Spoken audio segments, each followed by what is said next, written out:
நம்ம சேனலேருந்து தொடர்ந்தாப்பில் நீங்கள் வீடியோக்களை பார்க்க நினச்சிக்கிறது நம்ம சேனலை சப்ஸ்கிரைப் பண்ணுங்க. சப்ஸ்கிரைப் பண்ணிங்க. கீழே பெல் சிம்பிள் இருக்கும், அதையும் கிளிக் பண்ணிங்க. சரி, வாங்க நம்ம வீடியோக்குள்ளே போகலாம். காட்டுப்பகுதியில் ஆழ்ந்த தவத்தில் இருந்த அந்த மகரிஷி அவர் தவத்தின் போதே கண் திறக்காமல் தினமும் ஒரு முறை கையை நீட்டுவாராம். கையில் யாராவது எதையாவது வைத்தால் அது என்ன ஏதுவென்று பார்க்காமல் அப்படியே விழுங்கி சாப்பிட்டு விடுவார். முனிவர் கையை நீட்டு நேரம் பார்த்து பக்தர்கள் நறுக்கிய கனிகள், அப்பம் முதலியவற்றை வைப்பார்கள். இதனால் தங்களுக்கு புண்ணியம் சேர் என்று அந்த கிராம மக்கள் கருதினார்கள்.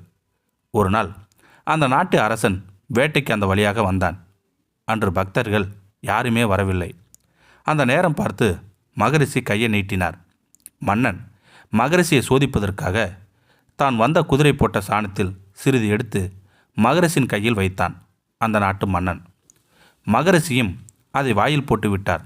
மன்னன் கலகலவென சிரித்தபடியே அங்கிருந்து போய்விட்டான் அந்த நாட்டு மன்னன்.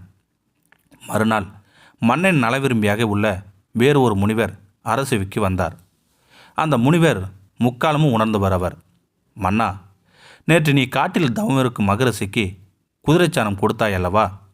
அது நரகத்தில் மலை போல் வளர்ந்து கொண்டிருக்கிறது. நீ இறந்ததும் நீ நரகத்துக்கு வந்ததும் அதை உண்ண வைப்பார்கள் அங்கிருக்கும் மனிதர்கள். அதற்கு தயாராக இரு என்று கூறிவிட்டு அந்த முனிவரும் போய்விட்டார் அந்த அரண்மனை விட்டு. மன்னன் நடுங்கி போய்விட்டான். தான் விளையாட்டாக செய்த தவறை விபரீதமாக வந்துவிட்டதே என்று மன்னன் நடுங்கி போய் என்ன செய்வதென்று பித்து பிடித்தது போல் நின்று கொண்டிருந்தான். ஒரு முடிவுக்கு வந்தான் அந்நாட்டு மன்னன். நாம் தான தர்மம் செய்து தன் பாவங்களை குறைக்க முடிவெடுத்தான் நாட்டு மன்னன். அரண்மனையில் நந்தவனத்தில் உள்ள ஒரு குடிசை அமைச்சு அங்கேயே தங்கினான் அந்த நாட்டு மன்னன்.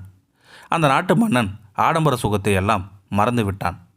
தன் நாட்டில் உள்ள இளம்பெண்களுக்கும் ஏழ்மை பெண்களுக்கும் அந்த குடிசைக்கு வரவழைச்சு அவர்களது திருமணத்திற்கு தேவையான நகை பணம் கொடுத்து பாவம் செய்வதனை கெடுதலையும் பற்றி எடுத்து கூறி அனுப்பி வைத்தான் அந்த நாட்டு மன்னன். இது நாள்தோறும் நடைபெறும். இது ஒரு நிகழ்வாக மாறிவிட்டது அந்த மன்னனுக்கு. அரசனின் இந்த தினசரி வழக்கத்தை அந்த நாட்டில் சிலர் வேறு மாதிரியாக கதை கட்டி விட்டனர். மன்னன் இளம்பெண்களை வைத்து தவறான தொழில் செய்து வருகிறான் என்றும், தவறுக்கு பதிலாக கூலியாக பணம் நகை தருகிறான் என்றும் கதை திரித்து விட்டனர். இப்படியாக பல விமர்சனங்கள் வந்த வண்ணமாக இருந்தன அந்த நாட்டில்.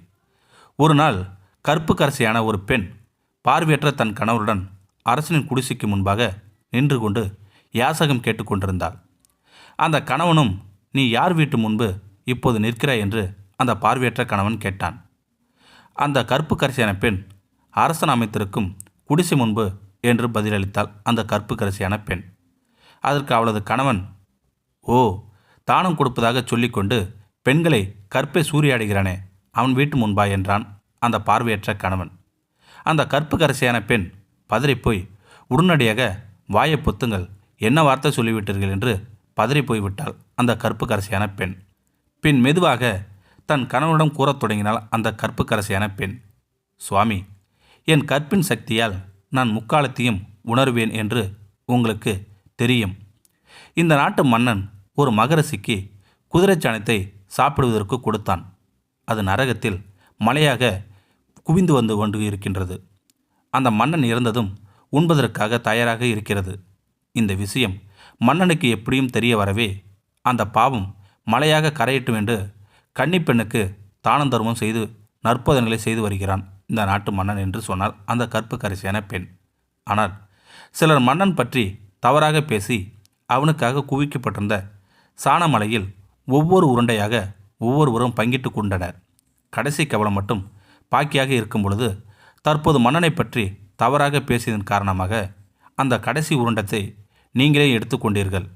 மேலும் அடுத்த பிறவியிலும் கூட தாங்கள் பார்வையற்றாகவே பிறப்பீர்கள் என்று கூறினாள் அந்த கற்புக்கரசியான பெண் அந்த கணவனை பார்த்து. அந்த கணவன் அப்படியே உறைந்து போய் நின்றான். தவறு செய்தவர்கள் திருந்த எடுக்கும் முயற்சியை விமர்சிக்கக்கூடாது. அவர்கள் தவறாக விமர்சித்தால் அவர் செய்த பாவங்களையும் பங்கு போட்டுக்கொள்ளும் நிலைமைக்கு ஆளாகி வேண்டி வரும். உண்மை என்னவென்று அறிந்து கொள்ளாமல் காலத்துக்கு வம்பு பேசிக்கொண்டு மற்றவர்களின் பாவத்தை சிலர் பங்கிட்டு கொள்கிறார்கள். அந்த தவறை நாம் ஒருபோதும் செய்யக்கூடாது. நாம் செய்யும் பாவத்தை சுமக்கவே நமக்கு இந்த ஒரு பிறவி போதுமா என்பது தெரியாத நிலையில் தேவையில்லாமல் புறம்பேசி அடுத்தவரின் பாவத்தை சேர்த்து சுமக்க வேண்டாம் என்ன? இந்த வீடியோ உங்களுக்கு பிடிச்சிருந்தா கமெண்ட் பாக்ஸில் கமெண்ட் பண்ணுங்கள், கூட உங்கள் ஃப்ரெண்ட்ஸுக்கு ஷேர் பண்ணுங்கள். இதுவரை நம்ம சேனலை சப்ஸ்கிரைப் பண்ணுங்க, சப்ஸ்கிரைப் பண்ணிங்க, கீழே பெல் சிம்பல் இருக்கும், அதையும் கிளிக் பண்ணிங்க. தேங்க்யூ ஃபார் வாட்சிங்.